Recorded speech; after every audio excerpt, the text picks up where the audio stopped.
भगवान शिव के दो पुत्र हिंदू पौराणिक कथाओं में काफी प्रसिद्ध हैं। पहले हैं मुरुगन, जिनको कार्तिकेय के नाम से भी जानते हैं, और दूसरे हैं गणेश जी। लेकिन क्या हो अगर आपको पता चले कि भगवान शिव की एक सुंदर सी बेटी भी थी। नमस्कार दोस्तों, आपका अनसुनी पौराणिक कथाएं चैनल में स्वागत है। आपसे अनुरोध है कि ऐसे कंटेंट नियमित तौर पर पाने के लिए चैनल को लाइक, शेयर और सब्सक्राइब करें।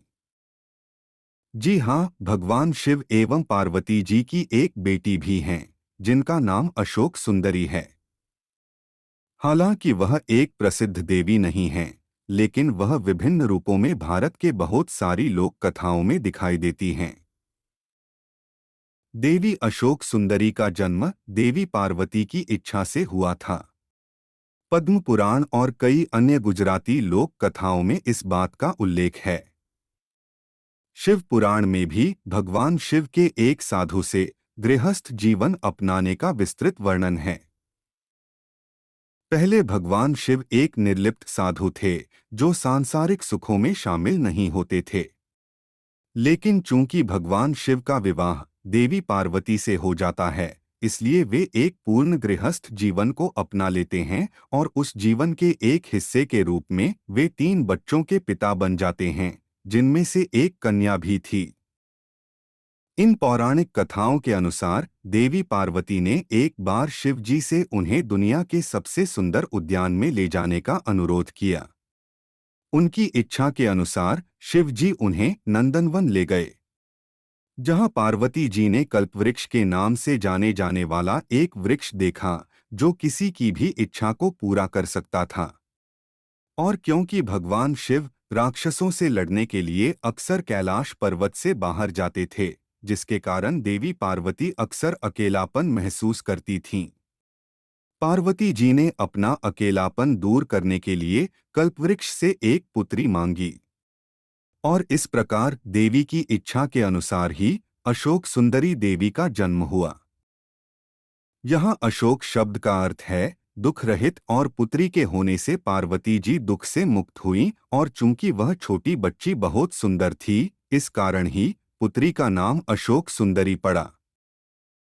अधिकांश शास्त्रों में इस तथ्य के अलावा ज्यादा उल्लेख नहीं है कि जब गणेश जी का शीश भगवान शिवलीला के दौरान काटा गया था, तब देवी क्या वहां उपस्थित थीं। बताते हैं कि अशोक सुंदरी अपने पिता शिव जी के क्रोध से डर गई थी और एक नमक की बोरी के पीछे छिप गई थी। जब पार्वती को अपने पुत्र गणेश के शीश कटने के बारे में पता चला, तो वह बेहद क्रोधित हो गईं। और इसी क्रोध में आकर उन्होंने अशोक सुंदरी को भी नमक का अंश बनने का श्राप दे दिया।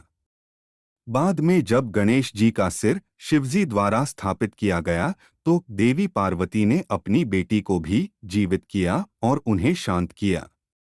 और इसी कारण देवी अशोक सुंदरी को नमक से भी जोड़ते हैं, और जिनके बिना खाना बेस्वाद लगता है। ऐसी कुछ किंवदंतियों के अलावा शिव जी की बेटी का अस्तित्व ज्यादातर लोगों को नहीं पता है। देवी अशोक सुंदरी का हिंदू पौराणिक कथाओं में बहुत कम उल्लेख मिलता है, और उनकी कहानी मुख्यतः पद्म पुराण में मिलती है। और दक्षिण भारत में इन्हें बाला त्रिपुर सुंदरी के रूप में पूजा जाता है। आप सभी कमेंट सेक्शन में यह जरूर बताएं कि क्या आपको शिव और पार्वती जी के पुत्री के बारे में पहले से पता था या नहीं। और अंत में आप सभी इस वीडियो को लाइक, शेयर एवं सब्सक्राइब करना न भूलें। आप सभी को अनसुनी पौराणिक कथाएं टीम की ओर से नमस्कार।